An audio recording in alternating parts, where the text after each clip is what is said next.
जी नमस्कार, मैं लाइव 24/7 से गौरव कुमार चंदन और आज मेरे साथ जगदीशपुर के युवा समाज सेवी बिल्टस दुबे जी उपस्थित हैं और आइए उनसे हम थोड़ा रूबरू होते हैं, उनका परिचय लेते हैं।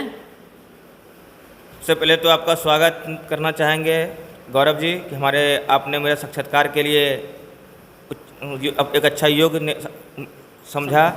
और मेरा परिचय तो आप जानते ही हैं कि मैं समाज से जुड़ा हुआ हूँ। मेरा नाम बिल्टस दुबे है और मैं समाज के हर गतिविधियों पर नज़र बनाए हुए हूँ कि कहाँ क्या हो रही है नहीं हो रही है, मैं इस पर लगा रहता हूँ।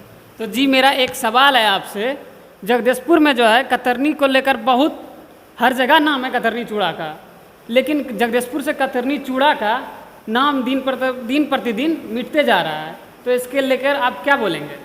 देखिए, सबसे पहले तो हम उसके लिए खुद हम जिम्मेदार हैं और यहाँ पर पूर्व विधायक आदरणीय अजय मंडल जी रहे जो भी वर्तमान में हमारे सांसद हैं। उन्होंने जगदीशपुर में चेक डैम के बारे में कहा गया था कि चेक डैम का यहाँ निर्माण कर दिया जाएगा जिससे हमारे किसान को सिंचाई की में जो असुविधा हो रही है वो नहीं होगी, लेकिन ऐसा कुछ देखने को 15 साल वो 13 साल विधायक रहे, 5 साल के टर्म होने जा रहा है वो सांसद हैं, लेकिन कभी वो एक बार भी इस पर अपना कुछ प्रतिक्रिया भी नहीं दी और ना वो आज तक वो बन पाया। लेकिन मेरा एक कहना है, जगदीशपुर और चानन नदी से जो बालू उठाव होता है उससे पानी रिसाव नहीं होता है, तो क्या आप बताएंगे? देखिए, सबसे पहले तो देखिए कि हमारी खुद ये कमज़ोरी है कि हम इसको उठने दे रहे हैं। दूसरी चीज़ है कि बालू रख रखाव जो हमारे जो सस्ते में बालू मिलती थी और अभी बालू जो हमारे 3500-4000 में मिल रही है, इसके लिए हम खुद जिम्मेदार हैं कि हम खुद चोरी कर रहे हैं उसके लिए। तो इसके रोकथाम के लिए कोई उपाय या निवारण आप बताएंगे? देखिए, शासन प्रशासन दोनों भ्रष्ट है। शासन तो भ्रष्ट है, ये वो उनको एक शराबबंदी दिखता है, शराबबंदी के अलावा कुछ नहीं दिख रहा है। तो इसमें प्रशासन क्या कर रही है? प्रशासन को कुछ काम करना चाहिए या प्रशासन आंख बंद करके देख रही है सिर्फ? शासन अगर टाइट कर दे तो प्रशासन की औकात नहीं है कि बालू उठवा दे यहाँ से। और यहाँ कुछ ऐसे लोग, चंद लोग, बिचौलिए लोग मिले हुए हैं जिनका थाना से कुछ साठ-गांठ है, कुछ ले दे करके वो मैनेज करते हैं और इसके लेकर के ये समस्या हो रही है। मेरा मानना है अगर बालू बंद हो जाए तो किसानों को अपने खेतों में पानी चले जाएगा और किसान अच्छे से अपना उपजा सकता है और कतरनी की खुशबू फिर से महकने लगेगी। तो किसान ने भी इसका कभी विरोध नहीं किया। किसान ने इसका विरोध, अगर वो खुल करके इसका विरोध करते तो शायद ये बात सरकार के कानों तक ये बात पहुंचती, शासन की ये बात पहुंचती। लेकिन किसान विरोध करना चाहते हैं लेकिन किसानों का आवाज़ कुछ बालू माफिया दबा दिया जाता है। क्यों दबा रहे हैं भाई? क्यों? आज के डेट में कौन कमज़ोर, किसको आप कमज़ोर समझ रहे हैं? क्यों कौन कमज़ोर है? आप आइए, आप कल से आप चक्का जाम करिए, हम आपके साथ हैं कि बोलिए कि यहाँ के किसान की ये समस्या है। लेकिन आप तो खुद, अगर किसान, इसमें तो किसान की भी गलती है कि वो कुछ बोलते नहीं हैं। हमारे बगल में विधायक जी हैं, उनकी कोई समस्या से रूबरू करावे।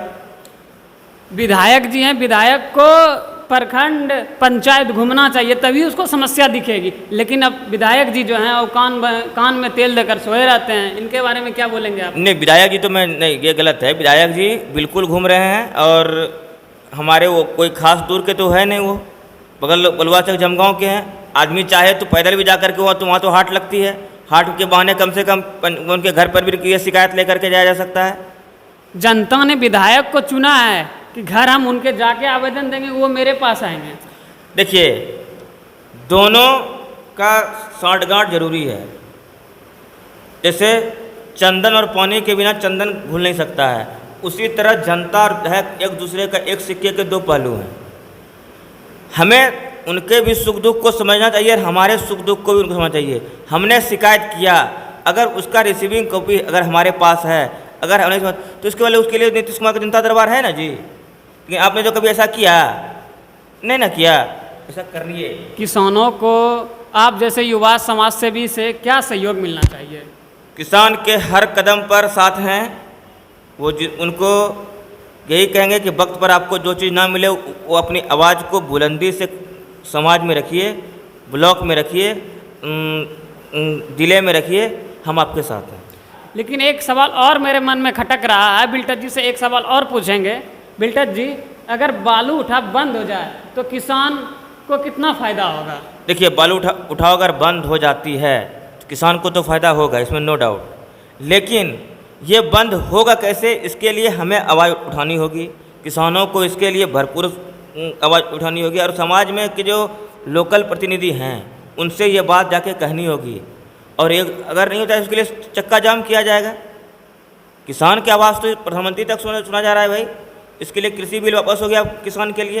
तो किसान ऐसा बात नहीं है, किसान की भी कुछ ऐसी गलतियां हैं, ये मैं नहीं कहता हूँ किसान गलतियाँ, किसान की भी गलतियां हैं जो कुछ चंद रुपयों में वो अपना डगमगा जाते हैं। तो इससे भी है, ये आगे बढ़ते रहे, ये मेरी शुभकामनाएं इन्हें, और कुछ अपने प्रखंड में कुछ सहयोग करें या किसानों को कुछ सुझाव दे सकते हैं तो बताइए, किसानों को कुछ सुझाव। किसानों को जैसे अभी यूरिया की समस्या थी, हमारे पिछले साल हमारी यूरिया की बहुत ज़बरदस्त समस्या थी, जिसको लेकर के भागलपुर डीओ से भी हमने बात किया था। तो डीओ ने कहा कि सरकार के यहाँ से ही आवंटन ही कम हो रहा है। तो कुछ ऐसी और यहाँ इतने जैसे कुछ महंगे यूरिया के लोग खरीदने के लिए मजबूर थे, लेकिन किसान ने कभी इस पर आवाज़ नहीं उठाया।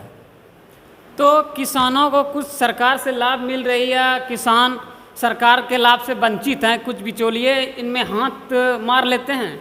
देखिए हम जब तक जागरूक नहीं होंगे, कहावत है ना गांव समाज में कि जब तक होशियार जगार रहेगा बुड़बक जब तक होशियार समाज में रहेगा बुड़बक को ऐसे ठक्कर खाएगा, बस वही है। हम खुद अगर हम दे रहे हैं तो ना ले रहा है जी, हम कोई साहब को या कोई पदाधिकारी को किसी को पैसा दे रहे हैं, हम उसको पूछेंगे ना जी कि आपसे पैसा क्यों दें, क्यों आपको सरकार दरमाने देती है। अगर आप कोई प्रतिनिधि हैं, आप जो कहता है कि यह योजना का काम हमसे नहीं होगा, तो आप क्यों चुनाव लड़ते हैं, उससे एक बार कभी सवाल पूछते हैं? आप सवाल पूछिए। लोकतंत्र में सबको अधिकार है और व्यक्ति की आज़ादी है हमारे देश में। अब सवाल पूछिएगा तो जरूर है कि उसका ना कुछ तो निष्कर्ष निकलेगा।